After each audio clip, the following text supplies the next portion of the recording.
bride hit the mud before her trunk did. The stagecoach had barely stopped in front of Mercer's general store when the driver threw the trunk down like freight, not belongings, and the woman in the pale traveling dress had to jump after it or watch everything she owned split open in the street.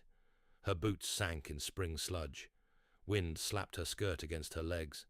A laugh broke from under the awning. Then another. By the time she straightened, half the town was staring. Before we continue, tell us in the comments where you're watching from. Stay with this story, because what that broken cowboy did before sunrise changed the life of a woman who had already been humiliated enough for one lifetime. Which one is she? The bride? No, the mistake. That brought laughter. The woman did not answer it. She only searched the street, still hoping one decent face might appear. No one came. Her name was Eleanor Ward. In her pocket was a letter folded nearly white at the creases. Respectable ranch. Honest arrangement. A wife wanted. She looked down the road again. Nothing. The driver climbed down. You got kin here or not, miss? I am expected, she said. It was brave. It was also the last lie she had left. The door of the general store opened, and Amos Riker stepped out with two ranch hands behind him. Clean beard, polished boots, expensive hat. The kind of man who wore authority like another layer of clothing. Eleanor saw him, and relief rose so fast inside her it hurt. Mr. Riker, she said. The street quieted. Amos looked at her from hat to hem with the patience of a buyer inspecting a horse. You're Miss Ward? I am. Eleanor Ward. He exhaled once. There's been a mistake. Eleanor gripped the trunk handle. A mistake? I was expecting someone stronger, someone suited to ranch life. You sent for a wife. I sent for a practical arrangement. One of the ranch hands smirked. Eleanor's face burned. I came all this way alone. That was your choice. No, she said, her voice shaking now. It was your invitation. Amos's jaw tightened. I can pay your fare back when the next coach comes through. When is that? 3 days, if weather holds. A voice from the boardwalk muttered, If she lasts that long. Amos kept going. Mrs. Weller can put you in the laundry shed till then. The shed, Eleanor whispered. It's dry. That was the worst of it. Not that he had rejected her, that he had done it where everyone could watch, and then tried to store her like something inconvenient. Then a voice cut through the street. The shed's for soap and rats. Every head turned. He stood near the hitch rail, with one hand on a bay gelding's neck, hat low, coat worn clean, shoulders broad but uneven, as if one had healed wrong after a bad break. A pale scar disappeared under his collar. His face carried the stillness of a man who had spent too long alone. Jonah Hale. Amos gave him a hard look. This is not your concern. Jonah's eyes went from Amos to Eleanor and back again. A woman freezing in the street while you save face makes it everybody's concern. Mind your own gate, Hale. I do, and I know what decent men keep outside it. Not this. Amos had money and reputation. Jonah had something more dangerous. He looked like a man who had already lost the thing most people fear losing. He stepped forward and stopped beside Eleanor's trunk. When he spoke again, he spoke to her. You know anyone else in town? She wanted to say yes. Pride nearly forced it out of her, but lies had carried her far enough. No. You got somewhere to sleep tonight? Her throat worked. No. Jonah nodded once. Then you can take my spare room. A long silence followed. Amos stepped forward. That's not proper. Jonah finally looked at him. His calm had gone colder. Proper would have been claiming the woman you summoned. No one laughed now. Amos's face darkened. Watch yourself. Been doing that for years, Jonah said. It gets old. Eleanor stood frozen between them. She knew what the town would say if she climbed into that man's wagon. She also knew the other choice was a laundry shed, and 3 nights under public contempt. "You don't know me," she said quietly. "No," Jonah answered, "but I know what a crowd looks like when it's feeding." Mrs. Weller called from the porch, "Take the offer, girl. Better his house than this town's mouth." Amos snapped, "Nobody asked you." Mrs. Weller shot back, "The Lord gave me eyes anyway." Eleanor drew a breath. "I would pay my keep." Jonah lifted the trunk. Pain flickered once across his face when he shifted it with his left arm, but he hid it quickly. "Then do that." He did not call it charity. That was why she trusted him. "All right," she said. They rolled out of Mercer under a cold grey sky. For a while neither of them spoke. The town fell behind them. Open country took over in strips of brown grass, bare cottonwoods, and creek water flashing through brush. At last Eleanor said, "Do you do this often?" "Take in strangers? No." "Then why?" He kept his eyes on the road. "You looked like you were deciding whether to faint or fight." "Perhaps both. That's usually how the bad days start." It was so dry she almost laughed. The sound came out small and startled. She noticed then that he drove mostly with his right hand. His left shoulder stayed stiff. His cuffs had been mended neatly more than once. "Jonah," she said after a while, "I will cook, clean, wash clothes, whatever is needed. I did not come west to be pitied." "Good," he said. "I don't have much use for pity."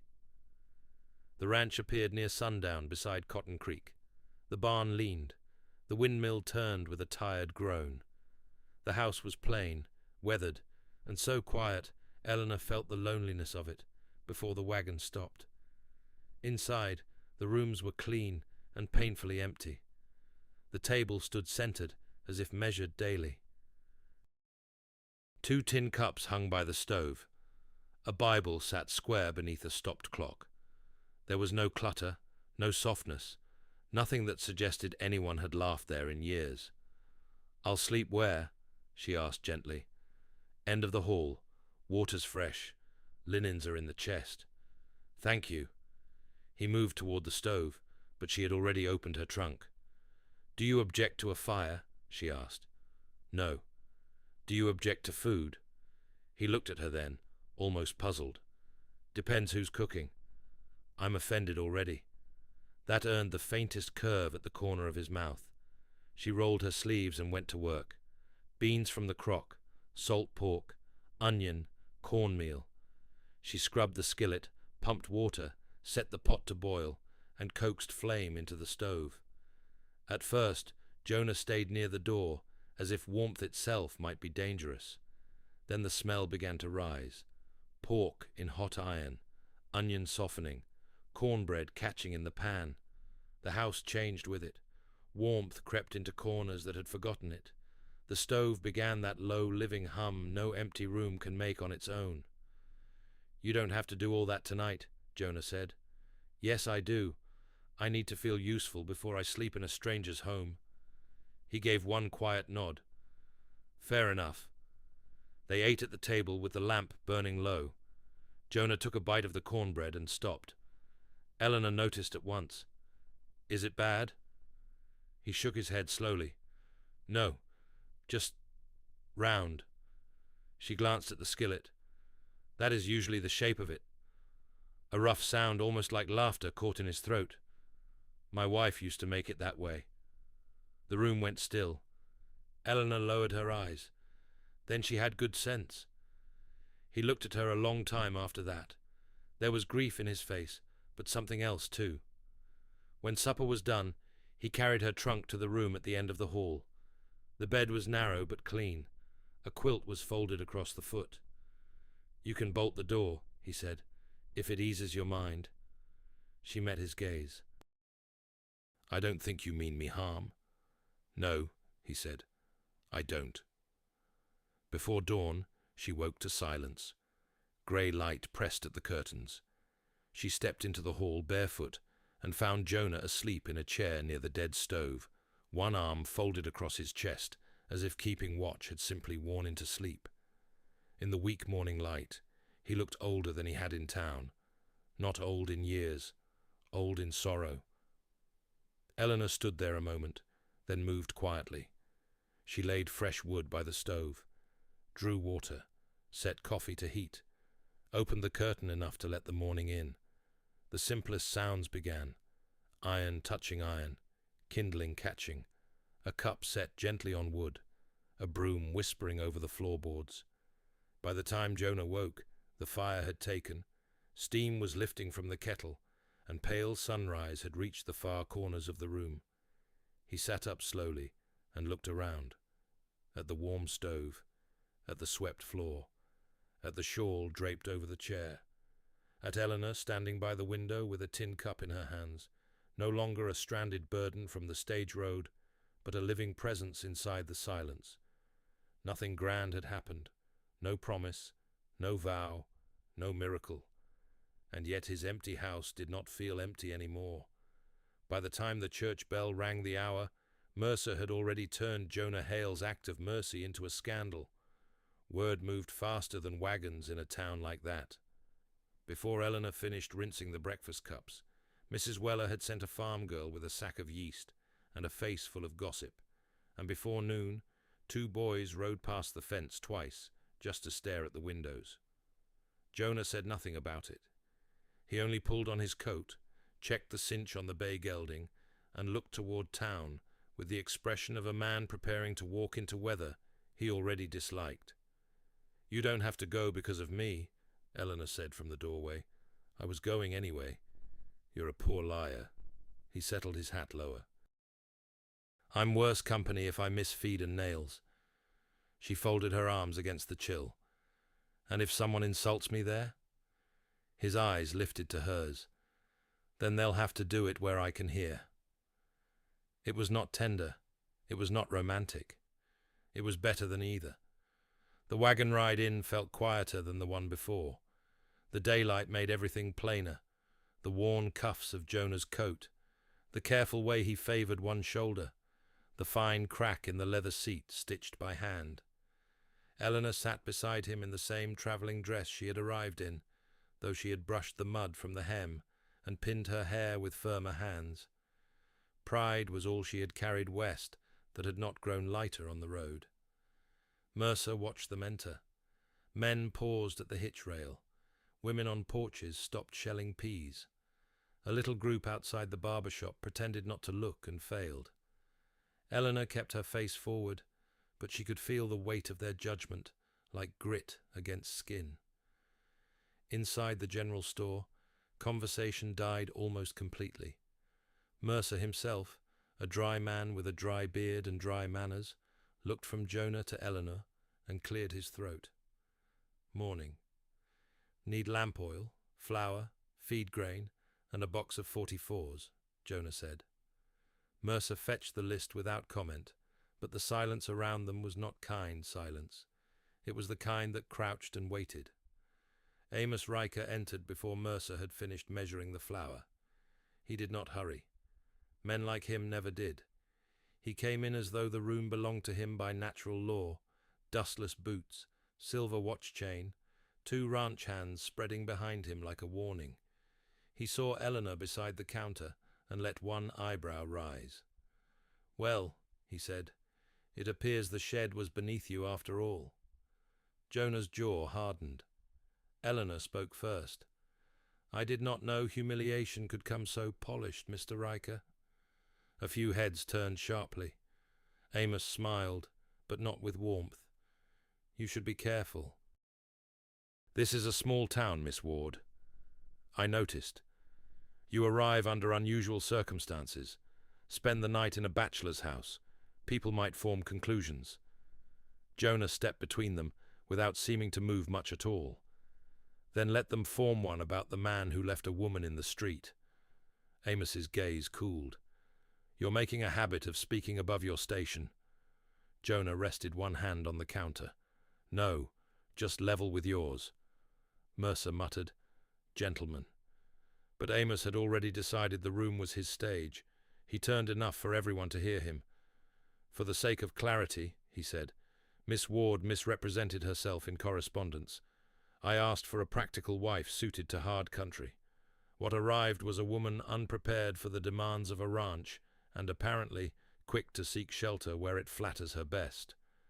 The ugliness of it landed exactly as he intended. Not loud, worse, respectable. Eleanor felt heat climb up her neck. That is a lie. Amos shrugged. Is it? You were in Jonah Hale's house before the first lamp was lit. And I was in this town because you invited me here under false decency. One of the ranch hands snorted. Amos did not look at him. You would do well to lower your voice.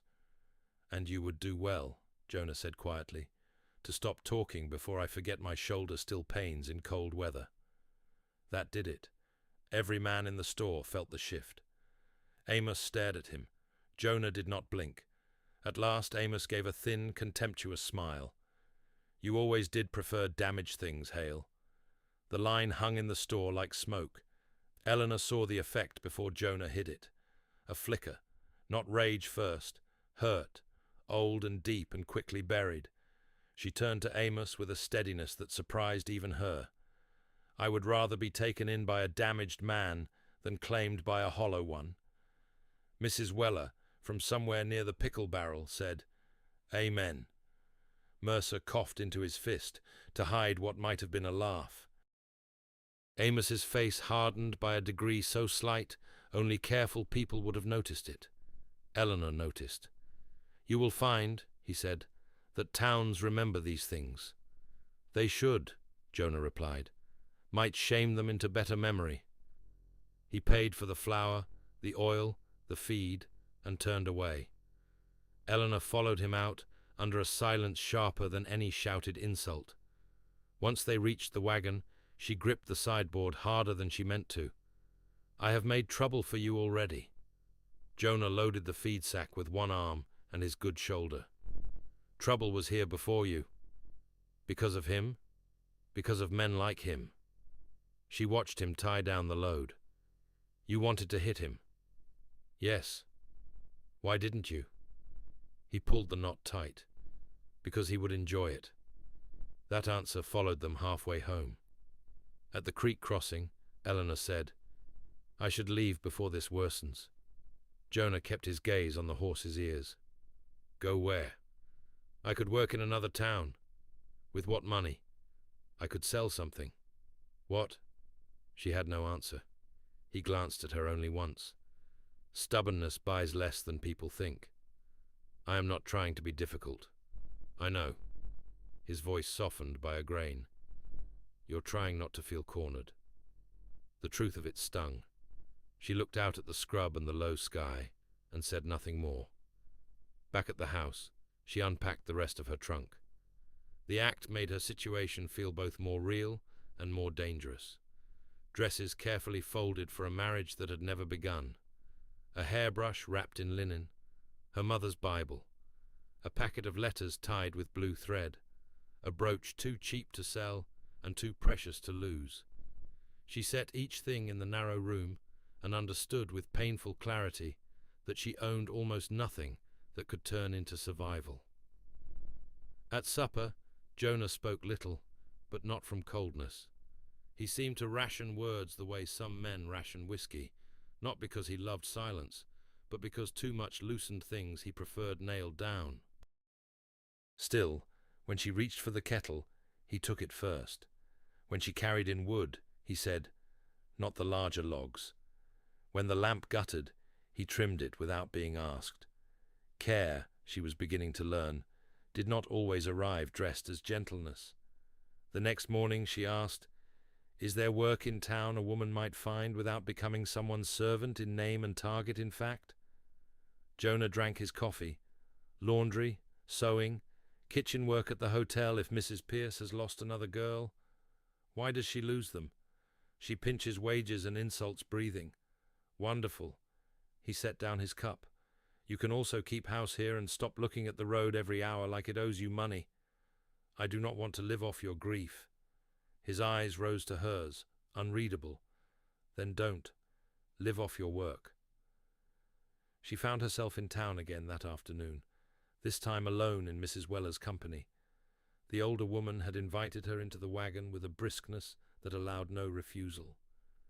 "If I leave you hidden out there," Mrs. Weller said, clicking her tongue at the mule, "they'll invent worse than the truth. Better they see you upright." "What is the truth?" "That a rich fool shamed you, and a lonely man did not. People hate simple truths. No room in them for entertainment." Mrs. Weller was not loved in Mercer, Eleanor gathered, but she was tolerated the way storms and scripture were tolerated, with caution and occasional resentment. They tried the hotel first. Mrs. Pierce looked Eleanor over and said, "Pretty women upset the kitchen balance." "Because the potatoes flirt with them?" Mrs. Weller asked. Mrs. Pierce drew herself up. "Because men do." "Then train your men better," Eleanor said. That ended the interview. At the seamstress, there was no vacancy. At the bakery, the owner's wife said perhaps next month. At the livery, the boy by the door grinned too long and asked whether Jonah had tired of her already. Mrs. Weller slapped the back of his head with a rolled-up circular before Eleanor could answer. By late afternoon, the town had refused her in every polite way it knew. She stood outside Mercer's store with her jaw locked hard enough to ache. "I should have expected this," she said. Mrs. Weller adjusted her shawl. "Expecting meanness does not make it easier to swallow." A movement near the alley caught Eleanor's eye. A boy, perhaps 8 or 9, thin as a fence rail, darted from behind the barrels with half a loaf tucked under his shirt. He would have escaped cleanly if he had not glanced back at the wrong moment and run straight into the hitching post. The loaf dropped. So did he. Mercer burst out the side door. "You little thief!" The boy scrambled up, one hand clutching his ribs. Dirt streaked his face. One eye carried the yellow edge of an old bruise. Eleanor bent before Mercer reached him. "He's hurt. He's stealing. He's starving." The boy tried to snatch the loaf and run, but pain folded him in half for a second. Eleanor saw him suck air through his teeth and hold perfectly still, the way children do when they have learned sound brings worse. "What's your name?" she asked. He shook his head. Mercer muttered, "Caleb Dunn. His father works odd days for Riker's South pasture when he's sober enough not to spook horses." Mrs. Weller's mouth went flat. "Meaning the child feeds himself when God remembers?" Mercer held out his hand for the bread. Eleanor took a coin from the small purse she had left and placed it in his palm before she could think better of it. "That was my only silver," she said. Mercer tucked it away. "Then he'd better chew slow." The boy's eyes shot to hers, suspicious, fierce, animal thin. Eleanor handed him the loaf. "Go on." He did not thank her. He bolted, but as he ran, his shirt shifted. Across the back of his neck, just below the hairline, was a healing welt, dark and ugly. That evening, Jonah found her angry, not teary, not shaken, angry. She was kneading dough with far more force than necessary, sleeves rolled up, flour on her cheek. "There's a boy in town being beaten." Jonah set down the harness he had been oiling. "Caleb. You know him." He sat back on his heels. "I know of him. His father is a brute." "Yes. And everyone knows?" He looked at the floorboards a moment before answering. "In towns like Mercer, people call it family business, till a body proves them wrong." Something in his tone made her stop kneading. "Who failed you that way?" His face closed at once. "That's not tonight's road." She wiped flour from her hands. "He could be badly hurt." "He could." "Jonah." He rose, slow because of the shoulder, and crossed to the peg by the door where his hat hung. "Then I'll ride by the Dunn place." "You think his father will welcome that?" "No." He took down the hat. "I think he'll understand a visit." She stepped closer. "Take me with you." "No." "Why?" "Because men who hit children don't improve around women." She hated that he was likely right. "Then don't come back and tell me to mind my own business." His eyes held hers. "I wouldn't insult you that way." Dark had gathered by the time he rode out. Eleanor tried to mend a sleeve, failed twice, and finally sat by the window, pretending not to listen for hoofbeats. When he returned, his face looked carved from whatever little patience the Lord gave him. "Well?" "Caleb has a split lip and 2 ribs may be bruised, maybe worse. His father says the boy fell." Eleanor laughed once, bitterly. "Of course he did. I told him if the child falls that way again, he answers to me." "And will that stop him?" Jonah removed his hat. "No." The honesty of it was almost unbearable. The next few days settled into a pattern that was not peace, but resembled it from a distance. Eleanor worked beside Jonah because there was no room left for helplessness. She scrubbed, baked, patched shirts, cleaned lamps, and set order to corners the house had abandoned. He mended the back fence, checked calves, split wood one-handed and stubborn. They learned the size of each other's silences. He liked coffee strong enough to fight back. She hummed under her breath when concentrating.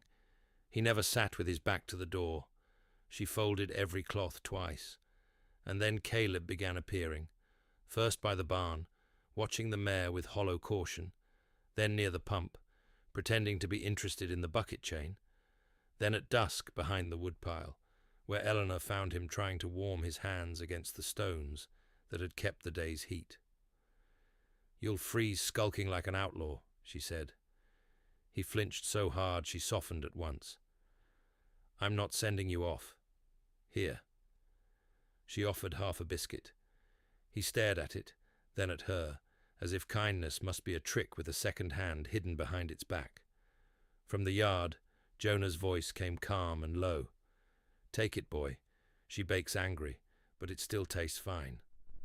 Caleb snatched the biscuit and retreated 2 paces. Jonah walked over slowly and crouched with visible effort, so they were nearly eye level. "You can sit on the step if you're going to haunt the place," Jonah said. "But you don't go near the horses without asking." Caleb nodded once. "And if your father asks where you were?" The boy's face emptied. "Nowhere." Jonah's mouth tightened. "All right." That was the first evening Caleb sat on the back step with crumbs on his knees and watched the kitchen light through the open door while Eleanor stirred stew and listened to the strange, fragile sound of another life entering the edges of the house. No one said it aloud.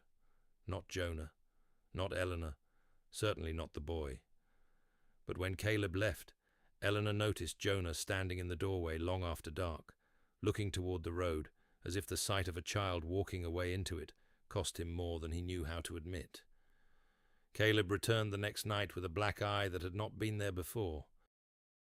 He came after sunset, slipping around the barn like a small hunted thing, shoulders tucked in, one sleeve torn at the cuff. Eleanor saw him first, through the kitchen window, and set down the spoon so hard it struck the pot.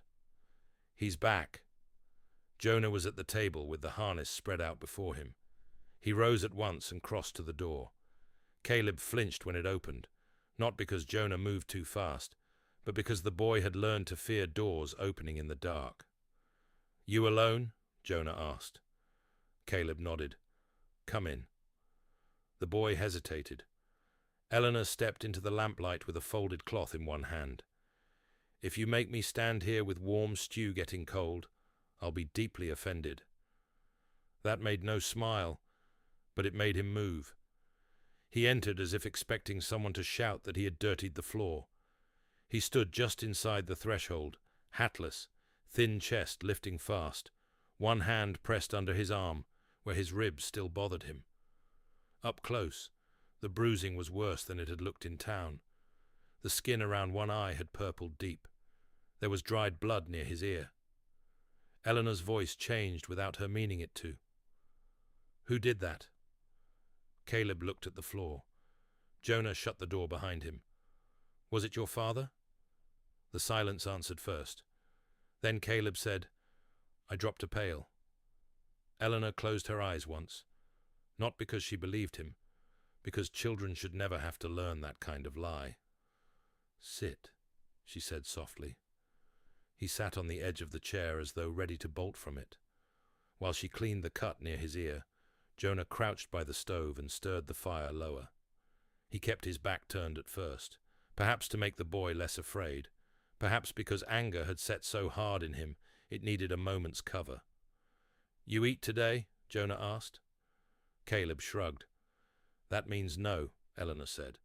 She put stew before him. He stared at the bowl, then at them, then took the spoon in both hands and ate too fast, wincing once when the motion pulled at his ribs. Eleanor set bread beside him. He ate that too. Jonah finally turned around and leaned back against the counter. "Did your father know you came here?" "No. He'll know soon enough." Caleb's spoon stopped. Eleanor saw panic hit him like cold water. "You can stay until it's fully dark," she said quickly. "Then Jonah will ride you back." "No." The word shot out before he could catch it. Caleb's fingers tightened around the spoon. "No." Jonah and Eleanor looked at each other. "Why not?" Jonah asked. The boy swallowed hard. "He's got men there." "What men?" Caleb stared at the table. "Rikers." That changed the room. Jonah straightened slowly. "For what?" "Don't know." "Try." Caleb licked his lips. "They've been hauling lumber, talking by the shed. Pa says I ain't to listen. One of 'em said Mr. Riker's tired of being laughed at." Jonah's face went very still.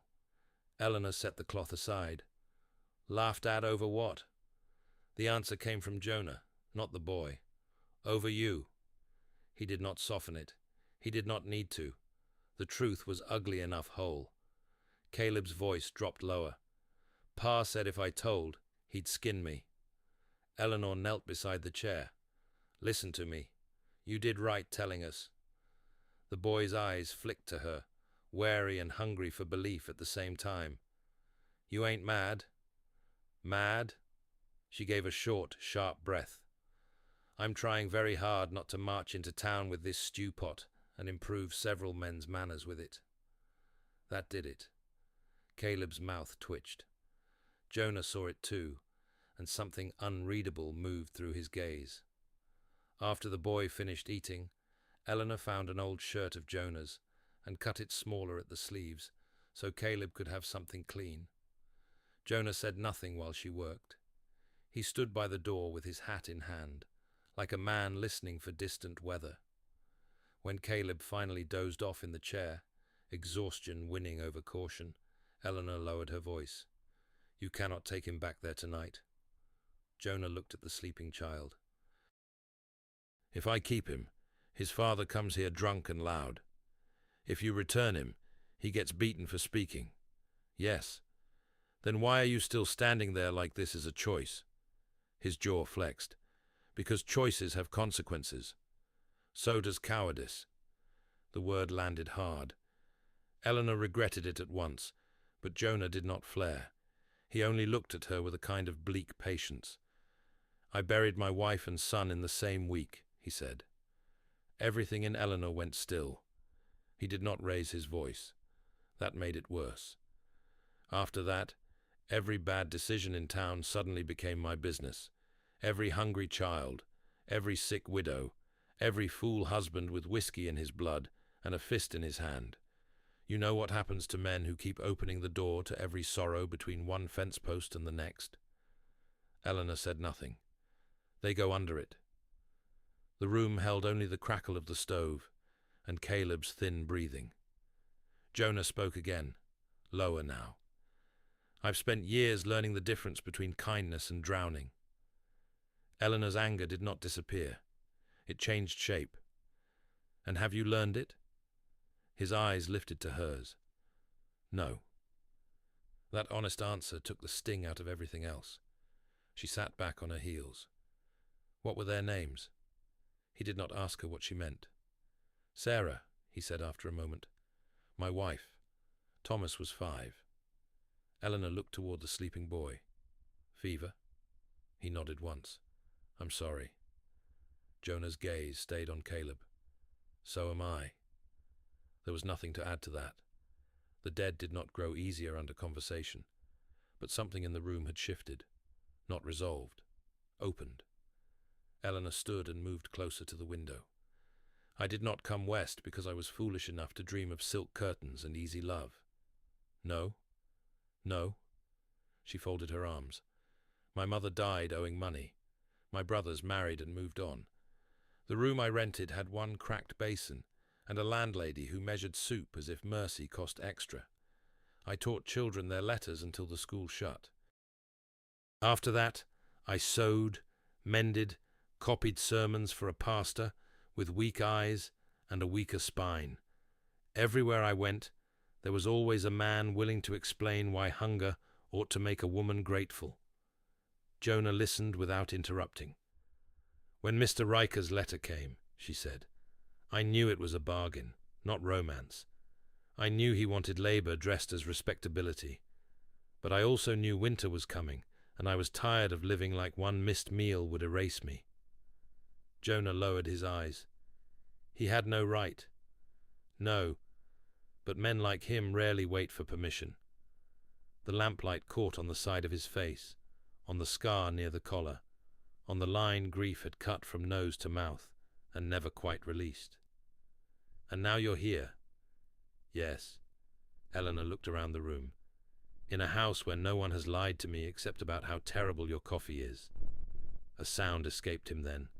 Not laughter exactly, but close enough to warm the air. Caleb stirred in the chair. Eleanor went to him. He stays. Jonah rubbed a hand over his jaw. Tonight. Tonight, she agreed, though she meant more, and both of them knew it. Caleb woke at dawn disoriented and panicked, as if a gentle room were more frightening than a cruel one. It took Eleanor half an hour and a heel of bread with molasses to steady him. Jonah saddled the horse without speaking much. When he finally rode the boy back, Eleanor stood on the porch until they vanished beyond the cottonwoods. He returned alone. Well? His father was sober enough to pretend gratitude and mean none of it. And the bruises? Said the boy was careless. Eleanor's mouth thinned. And you? I told him if Caleb came to harm again, I'd stop asking questions and start counting bones. She stared at him. Jonah. He understood. Did he? A shadow crossed his face. Riker was there. That was worse than she expected. Why? Checking a lumber order, he said. And he watched me lead Caleb up to the door, like a man measuring a fence line for where to cut. Eleanor turned away, furious in a way that made her hands unsteady. By noon, she had kneaded bread, scrubbed the floor twice, and nearly broken a cup, simply because it happened to be in reach. The next blow came the following day in town. She had gone with a basket of mending Mrs. Weller claimed she could sell to 3 households, not yet entirely rotten. Jonah was at the farrier. Eleanor had almost reached the church steps when Amos Riker stepped from the mercantile porch and blocked her way with perfect public politeness. Miss Ward. She stopped because turning aside would have looked like fear. Mr. Riker, I hear you have settled in. I hear you enjoy hearing things. His smile thinned. You may think this little performance has won you sympathy. I am not performing. I am surviving. In Jonah Hale's house. He tilted his head. A man with a ruined name and a ruined past. Her fingers tightened on the basket handle. You mistake solitude for ruin. No, I mistake nothing. He stepped closer, lowering his voice so the words struck like private dirt. Men in this town can forgive pity. They do not forgive humiliation. You made me look small in my own street. You accomplished that yourself. His eyes hardened. Leave Mercer. I have no obligation to obey you. No, but you do have very little protection. His gaze dropped to the basket, then rose again. And that boy you seem so interested in would be wise to stop wandering. For one heartbeat, Eleanor could not breathe. Then she said, very clearly, if anything happens to Caleb Dunn, I will tell every soul in this county that you threatened him in broad daylight. Amos smiled without warmth. Who would take your word over mine? A new voice answered. I would. Jonah had come up so quietly, Eleanor had not heard his boots. He stood a few feet away, one hand loose at his side, expression empty in the dangerous way. Amos straightened. You are developing a habit. Jonah moved between them. And you're developing courage when a woman's alone. Careful. No. Jonah's voice dropped. You be careful.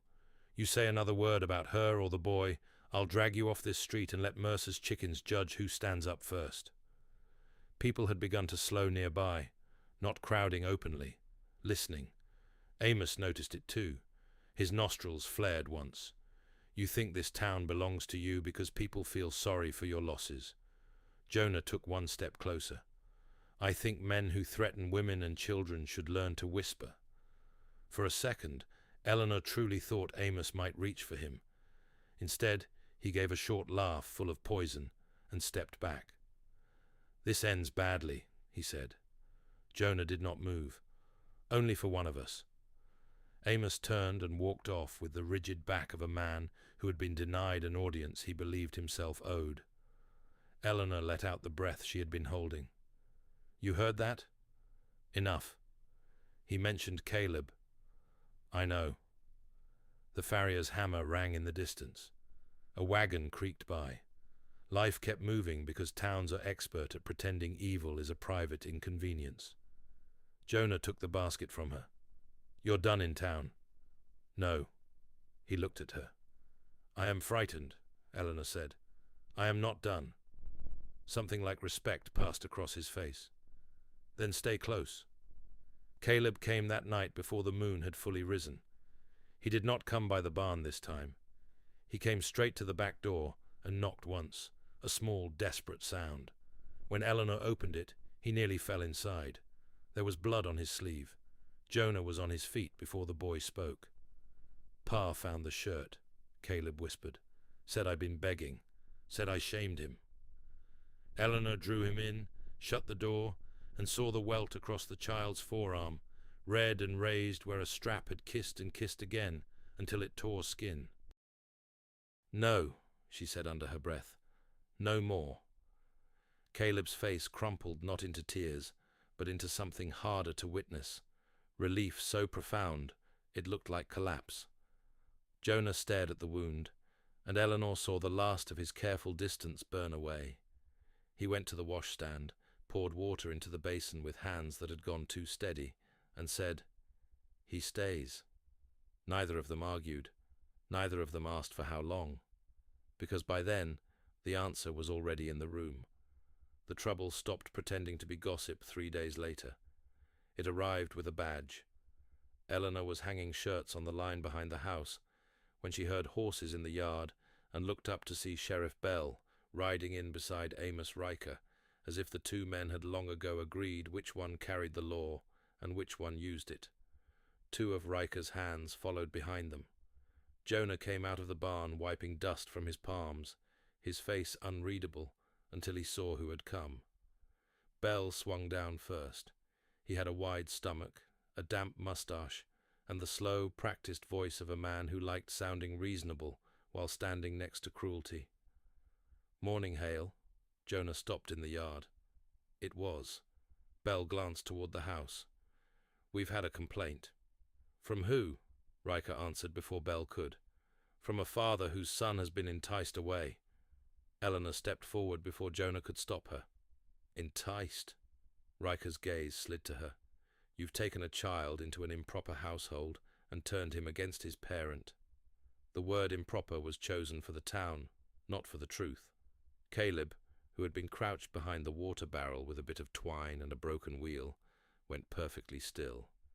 Eleanor saw it at once, the way his shoulders locked, the way fear took him not as surprise, but as recognition. Jonah did too.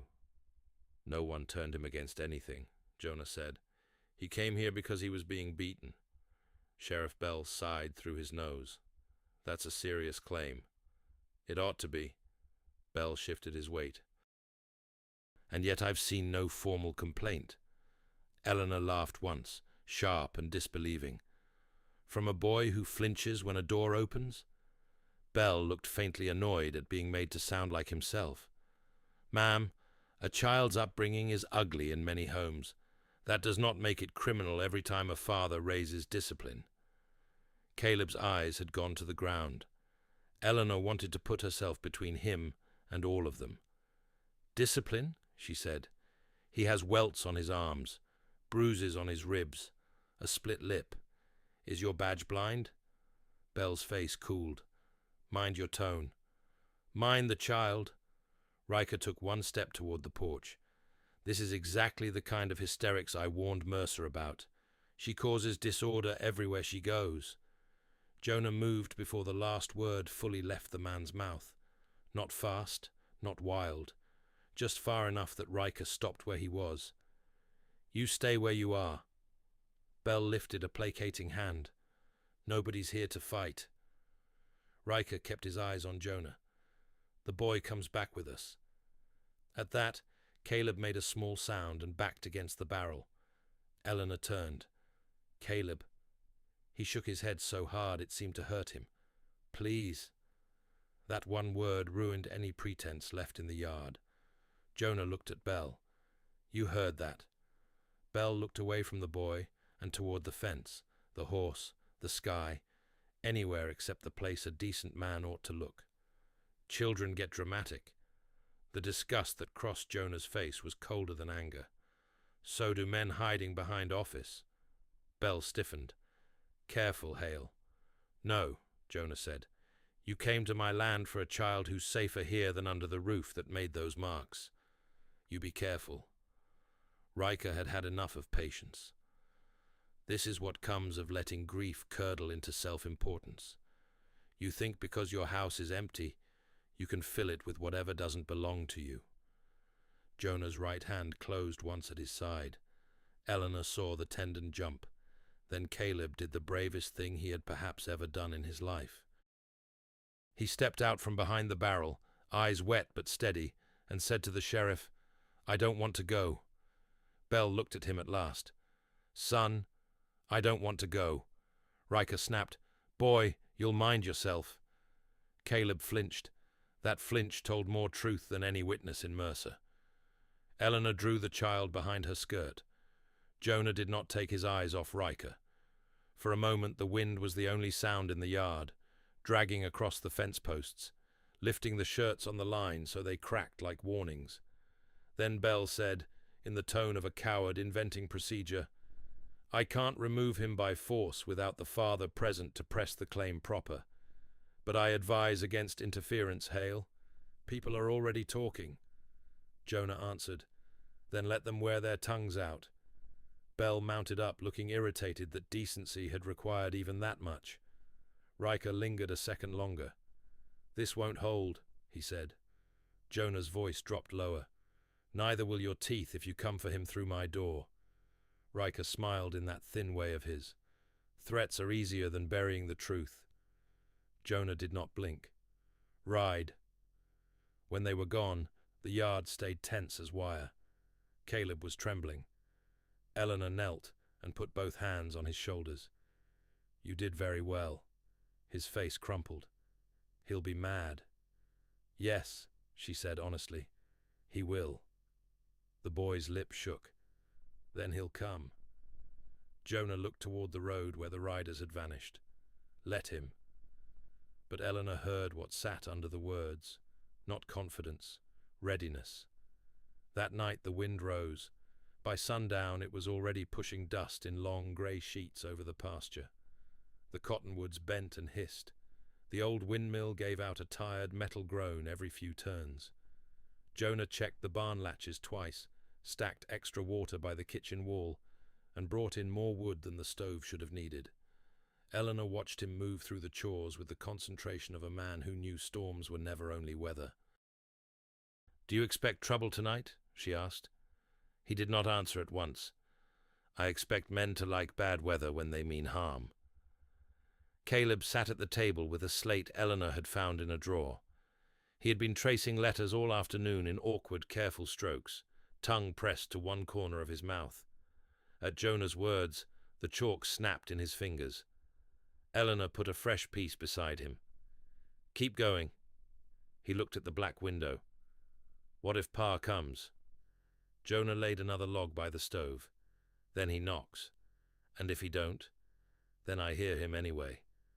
The boy nodded, as if that were enough. Perhaps, coming from Jonah, it nearly was. Supper went mostly untouched. The wind shook the eaves hard enough to rattle dust down from the rafters. Once, sometime after full dark, the mare in the barn began stamping. Jonah went out with a lantern and returned with his face set harder than before. "What is it?" Eleanor asked. "Tracks near the south fence. Fresh." "How many?" "More than one horse." Caleb went white. Eleanor stood. "We should leave." Jonah looked at her as if measuring the road, the storm, the boy, the time. "Not in this wind. They could burn the house." "Yes." The plainness of it made her heart stumble. "Then why are we standing here?" "Because if they want us frightened enough to run blind, I'd rather disappoint them." There was no panic in him now. That was almost more frightening.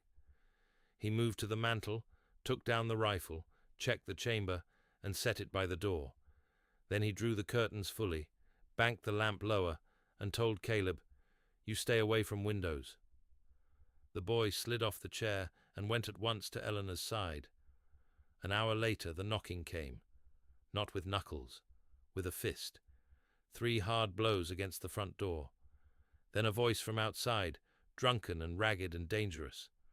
"Boy!" Caleb buried his face against Eleanor's skirt. Jonah stepped in front of them. "Stay back." The pounding came again. "Caleb Dunn, you come out or I'll drag this whole rotten place apart." Eleanor had never seen the child shake that hard. Jonah opened the door just enough to fill the frame with himself. Wind shoved in, cold and sharp. Caleb's father stood on the porch with rain beginning to spit across his shoulders, eyes bloodshot, one hand braced on the post. Behind him, half visible in the dark, sat 2 mounted shapes farther out in the yard. Riker's men. "You're drunk," Jonah said. "I'm his pa. You're his problem." The man lurched a step forward. "He stole from me. He lied. He put people in my business." "No," Jonah said. "The Bruises did that. Move." Jonah did not. From the dark one of the riders called, "Best not make this harder, Hale." Jonah raised his voice without turning. "Best come say that from my porch if you mean it." The rider stayed where he was. Caleb's father spat near the steps. "This ain't over." Jonah's answer was quiet. "No, it isn't." He shut the door and slid the bolt. The house seemed to draw one tight breath with them. Eleanor whispered, "They won't stop." "No." Caleb clutched her sleeve. "I'm sorry." She bent at once and held his face in her hands. "No, never say sorry for surviving." The boy stared at her, and she saw the words go into him like warmth entering frozen fingers, painful because they were new. Outside, hoofbeats circled once through the wind and then faded. Jonah did not sleep. Neither did Eleanor. Caleb finally drifted off, wrapped in a quilt near the stove, but every creak of the house made his eyelids jump. Midnight passed. Then more of the storm came. Not rain enough to bless the fields, only hard gusts and a sky that kept flashing pale beyond the curtains. Sometime near the darkest hour, the mare screamed. Not whinnied, screamed. Jonah was moving before the sound finished. He snatched the lantern, unbolted the door, and ran into the yard. Eleanor was at his heels before he could order her back. The wind nearly shoved the breath out of her. The barn glowed at one seam. For one absurd second, her mind refused to understand it. Then fire licked through the gap in the boards, and the truth came all at once. "Jonah!" He was already there, wrenching the door wide. Heat burst out in a red sheet. Inside, hay at the far end had caught, and flames were racing up the stacked bales with a greedy speed that made no sense unless someone had helped them begin. The mare threw herself against the stall. Jonah thrust the lantern at Eleanor. "Get the lead rope." "What about Do it!" She ran in low beneath the smoke, hands over mouth, eyes burning. Jonah was already at the stall, fighting the latch with his bad shoulder half useless. Wood cracked overhead. Sparks blew wild. The mare kicked and reared. Eleanor reached the rope, coughed so hard pain ripped through her chest, and dragged it toward him. Then behind them, from the yard, came Caleb's voice, thin, terrified, too close. "Jonah!" Eleanor spun.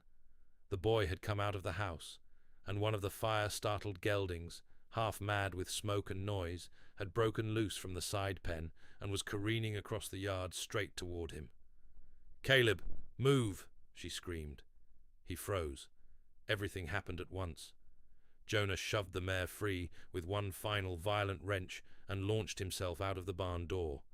The horse thundered through sparks and flying ash. Caleb tried to run, stumbled on the churned mud, and went down hard near the fence. Jonah hit him a heartbeat before the horse did. He caught the boy by the coat and threw both of them into the dirt as the gelding crashed past, its hoof missing Jonah's head by inches. The force of the move drove a sound out of him Eleanor had never heard before, raw, involuntary, dragged from some place where pain lived with memory. Then part of the barn roof gave way. Flame shot upward. The whole yard turned orange. By then, the fire had been seen from the road. Men were shouting. Wagons and riders were coming through the dark from town, drawn not by goodness first, but by spectacle. Mercer, the farrier, Mrs. Weller's oldest boy, others behind them. Buckets appeared, curses, confusion, and through all of it, as plain as judgment, Amos Riker rode into the yard and pulled up under the burning sky. He saw Jonah on the ground with Caleb clutched under him. He saw Eleanor dragging the water barrel nearer with both hands, dress soaked at the hem, hair half fallen loose. He saw the house lit alive behind them, and the fire raging through the barn too fast, too clean, too deliberate. For the first time since Eleanor had known him, Amos looked not offended, caught. "Water chain!" someone shouted. "Save the house!" "The boy! Get the boy!" Eleanor dropped beside Jonah. "Jonah!" He rolled onto one elbow, breathing hard, soot black across his cheek. Caleb was alive, coughing, crying now in short, shocked bursts, as if the fear had finally found a way out. Jonah's arms tightened around him on instinct, and for one suspended moment he did not seem to be seeing the yard at all. He was seeing another night, another child, another loss. Eleanor touched his face with both smoke-stung hands. "Look at me." His eyes found hers. "He's here," she said. "You got him. He's here." Something broke loose inside his expression then. Not weakness, not collapse, but the end of a battle he had been fighting against himself for years. He looked down at Caleb, at the small body alive in his arms, and bent over the boy with a sound that was almost a prayer and almost grief. The townspeople saw it. They saw who ran into fire. They saw who came to save. They saw which child had chosen to cry in whose arms. And they saw Amos Riker still sitting on his horse, saying nothing at all. By sunrise, half the barn was gone, and so was Mercer's patience for lies. Smoke still dragged low over the yard. Wet ash clung to boots. Buckets lay on their sides in the mud, and the black skeleton of the far wall hissed every time a hidden ember found water. Men stood in small knots, tired and grim, looking not at the ruin, but at one another, because once enough people witnessed the same truth. Silence stops feeling safe. Caleb sat wrapped in a quilt on the porch step, with soot on his face, and both hands locked around a tin cup Eleanor had filled twice and barely seen him sip from. He would not let Jonah out of sight. Even now, every few breaths, he looked up just to make sure the man was still there. Jonah stood near the well while Mrs. Weller's oldest boy wound a clean strip of cloth around his forearm. His shoulder had taken fresh punishment in the fall, and blood had dried at one temple where flying wood had caught him, but he stayed upright with that same hard stillness Eleanor had come to know meant pain was present and unwelcome. Sheriff Bell arrived late enough to appear reluctant and early enough to protect his pride. He took in the burned barn, the gathered townspeople, the child on Jonah's porch, and Amos Riker still mounted near the gate with rain on his hat brim and no good expression left to wear. Bell cleared his throat. "Looks like an accident." "No," said Mercer. The words snapped across the yard. Bell turned. Mercer rarely spoke louder than a man measuring flour, but he came forward now with his beard wet from mist and his eyes sharp as old nails. In one hand he held a blackened scrap of cloth. "Found this behind the south wall," he said. "Smells of lamp oil strong enough to wake the dead." The yard shifted. Bell held out his hand. Mercer did not give him the rag right away. "Also found boot prints where no boots should be," he said. "2 sets near the back corner, one with a heel worn crooked, same as Lyle Benton's." One of Riker's ranch hands, standing a little behind the horse, looked up too fast. Everyone saw it. Riker's voice came cool and dangerous. "You accusing my men on the strength of mud?" Mercer finally handed Bell the rag. "I'm accusing somebody of trying to burn a family out." The word family landed and stayed there. Eleanor looked at Caleb. He had heard it too. His fingers tightened on the cup, not because he doubted it, but because he wanted it badly enough to fear believing it. Bell sniffed the rag, frowned, and then seemed irritated by his own sense of smell. "That proves little." "It proves more than your spine has," Mrs. Weller said from the wagon track. Several men looked away to hide grim agreement. Bell reddened. "Mind yourself, ma'am." "Make me." Riker swung down from his horse at last. "This has become theatre. Hale's grief, that woman's dramatics, a frightened boy, and now a barn fire from a storm lantern kicked over in confusion." "It was set before the roof court," Jonah said. Riker turned to him. "And you know that how?" Jonah's face had gone empty again. "Because I've seen hay go up by accident. Accidents don't start at the back wall in 3 places."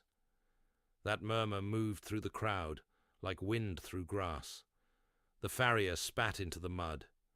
One of the church deacons, who had remained politely useless through most of Mercer's ugliness, finally said, "I saw riders leaving Riker's south line near midnight." Bell looked at him sharply. "Why didn't you say so sooner?" The man swallowed. "You never asked sooner." Cowardice always sounded frailer once daylight touched it. Caleb spoke then, not loudly, but the whole yard bent toward him. I heard them. Every head turned. The boy rose from the porch step with the quilt dragging behind him. He was trembling, but he stayed on his feet. Eleanor moved toward him at once, yet did not interrupt. Jonah did not either. The child deserved his own voice now. "I heard Pa and them men at the shed," Caleb said, looking not at Bell, but at the ground between his boots. "They said Mr. Riker was tired of being laughed at. Said if the house got scared enough, the woman would leave. Said maybe Hale would learn not to act above himself." Riker barked. "That is a child repeating what he thinks pleases him." Caleb flinched. Jonah took 1 step forward. Bell saw it and lifted a hand, suddenly eager for order now that the order might shift. "Boy," Bell said, "did you hear Amos Riker say those words himself?" Caleb's mouth worked. Eleanor crouched beside him. "Tell the truth. Only that." The boy nodded once without looking at her. "No, not him. Lyle and Pete said it. Said Mr. Riker didn't want blood, just fear." The ranch hand with the crooked heel went pale under the soot on his skin. Bell turned at last. "Benton?" Lyle's eyes darted to Riker. That one look convicted more than speech. Riker snapped, "Answer him." Lyle wet his lips. "We was just trying to smoke 'em out a little. Teach a lesson. The storm got bigger than it should." A sound ran through the crowd then, low and ugly. Not surprise.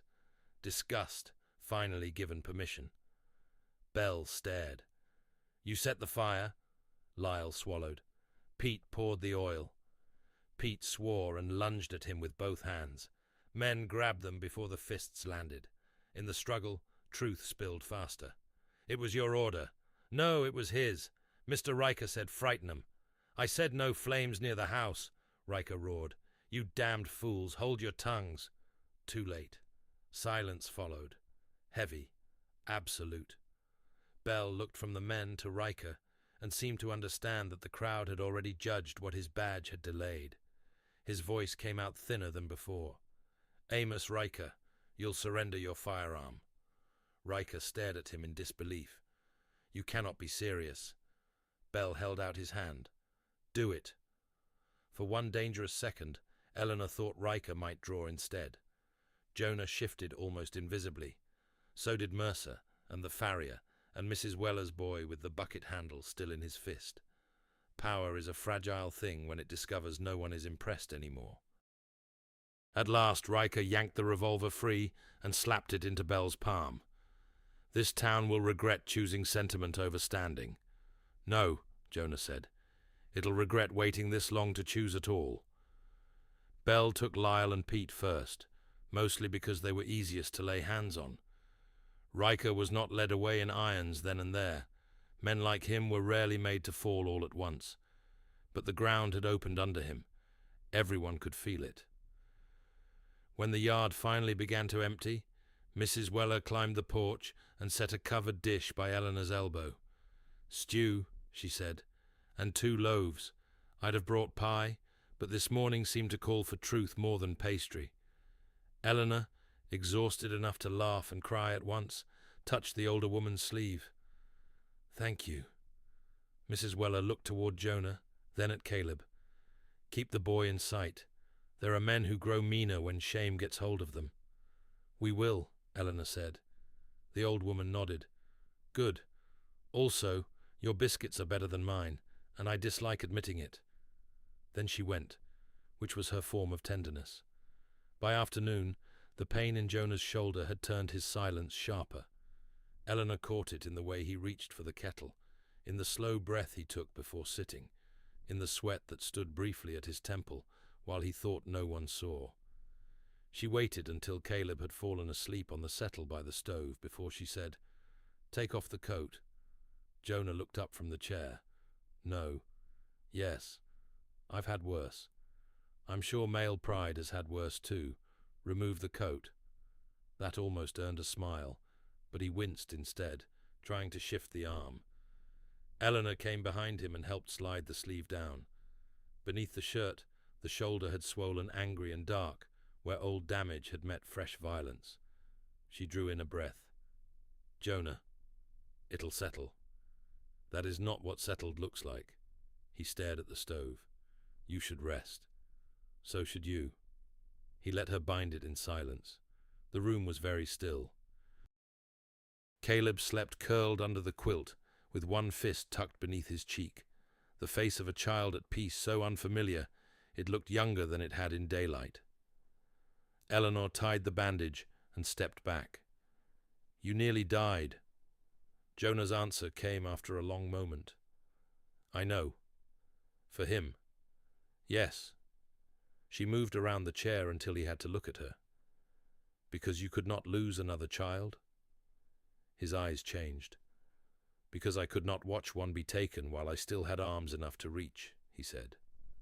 She sat slowly across from him. The fire put gold into the room and made the black outside the windows look even deeper. I almost left, she said. He frowned. When? Yesterday morning, before the fire. I had half decided to pack the trunk and go before whatever they meant for us got worse. He said nothing. I thought if I left, you would be safe again. Jonah's voice dropped. Safe? Yes. He leaned back carefully, pain flattening one breath. There is no version of safe that ends with you gone. The words hit her harder than if he had shouted them. She looked toward the sleeping boy because it was easier than looking at him. You don't owe me that. It isn't about owing. Then what is it about? For the first time since she had known him, Jonah seemed like a man standing on the edge of speech, without knowing whether it would hold his weight. "It's about a house that stopped sounding dead the morning you set coffee on the stove," he said. "It's about hearing a child laugh on my back step and not feeling punished by the memory of another one. It's about you walking through those rooms like grief doesn't have to be the final thing living there." Eleanor's throat tightened. Jonah went on, slower now, as if each word had to be dragged past habit. "When Sarah died, people told me time would do its work. Time didn't do a damn thing except teach me how quiet a room could get. Then you came in with one trunk and more pride than blankets, and by dawn the place felt—" He stopped. "Alive," Eleanor whispered. His eyes met hers. "Yes." She had no defense ready for honesty that plain. "Jonah, I am not asking you out of pity." His face hardened with the need to make that clear. "And not because the town has made a spectacle of us. I'm asking because somewhere between that road, that stove, and this boy asleep in my house, you became the person I look for before I know I'm looking." The tears came then, not dramatically, not prettily, just helpless and hot after too many days of refusing themselves. "I was so ashamed when I stepped off that stage," she said. "I thought everyone in Mercer would always see me as the woman nobody claimed." Jonah rose despite the shoulder and crossed the floor with care, as if approaching something skittish and precious. He stopped near enough for her to feel his warmth. "I claimed you the first night," he said quietly. "I just didn't have the courage to call it by the right name." She laughed through tears. "That is a very cowboy thing to say badly." His mouth finally curved. "I've been out of practice." She reached for his good hand. "Then practice this." And she stood and kissed him with the soft certainty of a choice freely made.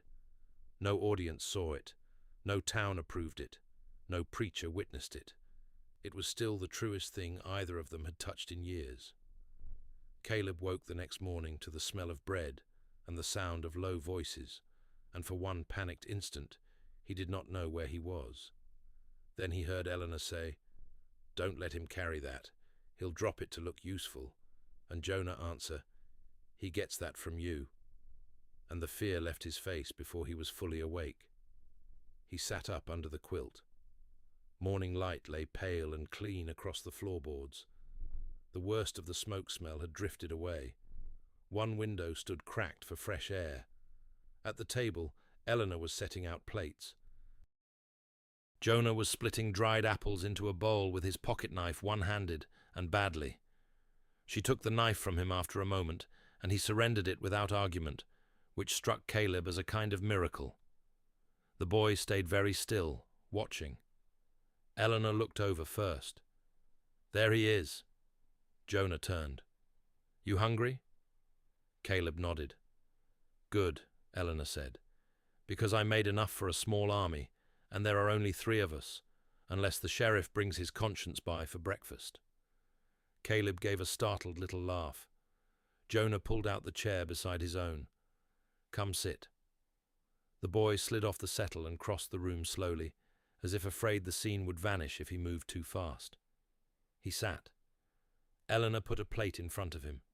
Not scraps, not leftovers pushed his way after others had finished. A plate waiting for him like he had been expected. His eyes lifted, uncertain. "I can help." "You will," Jonah said, "after you eat." "With what?" Jonah glanced toward the yard, where the burned barn stood black against the brightening sky. "With rebuilding." Caleb looked from him to Eleanor. "I can stay?" No one rushed to answer. No one made it feel like charity. Eleanor set the bread basket down and brushed the hair back from Caleb's forehead with a tenderness that no longer surprised her. "Only if you can endure my lessons and his terrible coffee." Jonah grunted. "Coffee builds character. It corrodes spoons." Caleb smiled then, small and unbelieving and real. Jonah rested his hand once, briefly, on the boy's narrow shoulder. "You stay." The child bowed his head over the plate, because sometimes joy looks too much like grief at first, and a person needs a moment before others see it. Outside, the world was still imperfect. Riker would fight his fall. Mercer would talk for months. The law would move slower than justice deserved. There would be lumber to cut, walls to raise, scars to work around, and memories that did not disappear simply because love had entered the room. But inside the house, morning had already done what morning does best. The stove was warm, the table was set for 3, and the home Jonah Hale thought had died with his last family was alive enough to begin again.